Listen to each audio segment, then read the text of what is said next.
Շնորհիվ եւս մեկ խորհուրդ եմ ուզում տալ կապված երկրորդ տանը հավաքված բոլոր այս մոլորակների հետ։ Երկրորդ տան են հավաքվել Մերկուրին, Վեներան, Ռախուն, Արևը եւ Մարսը։ Ինչ է սա նշանակում, այսքան կուտակումները երկրորդ տան վրա, հատկապես Ռախուի տեսքով, եթե անձը չօգտագործի իր խոսքը, ինտենսիվ եթե ուսուցիչ է դասավանդում, եթե ինչ-որ գործունեության մեջ է, կարող է այդ գործունեության մեջ, բայց անպայման պետք է ինտենսիվ օգտագործի իր խոսքը, այլապես Ռախուն քայքայիչ ազդեցություն ունի առողջության վրա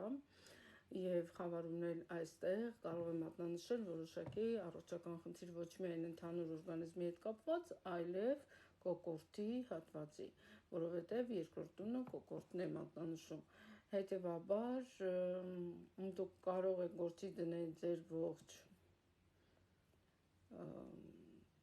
խոսքային ճարտարությունը, օգտագործել ձեր մասնագիտության մեջ, շրջապատի հետ ավելի ակտիվ շփումներ ունենալ,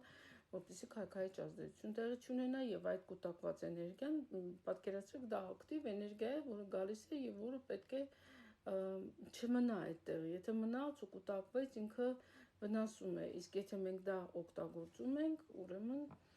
հրաշալի մի արդյունք ենք ունենում։ Մարսը ապրիլի 2-ից, երբ տեղափոխվի Սատուրն մոլորակի վրա ձգներ, այդ ժամանակ հնարավոր է ներքին լարվածություն ունենանք, բայց նաև քաջության դրսևորումներով եւ դա դրսևորվի որպես էներգիա։ Բայց այս պահին փետրվարի 23-ից Մարսը մինչև ապրիլի 2-ը կլինի ջրհոսի մեջ, էլի այդ նույն երկրորդ տունն է եւ խոսքային մակարդակում հնարավոր է մեր մոտ ի հայտ գա նաև կոպիտ խոսելու կամ պարազիտ բառեր օգտագործելու միտում, աշխատեք, որ դա չլինի եւ փորձեք այդ ողջ էներգիան ուղղակի փոխանցել խոսքին եւ այդ դեպքում դա կլինի ուղղակի, որ դուք էներգիա ունեք շատ խոսելու եւ քանի որ Մարսը էլի քայքայիչ ազդեցություն ունի, աշխատեք, որ ձեր խոսքը կառուցողական լինի։ Մնացած տրանզիտները այդքան տենց արտահայտիչ չեն,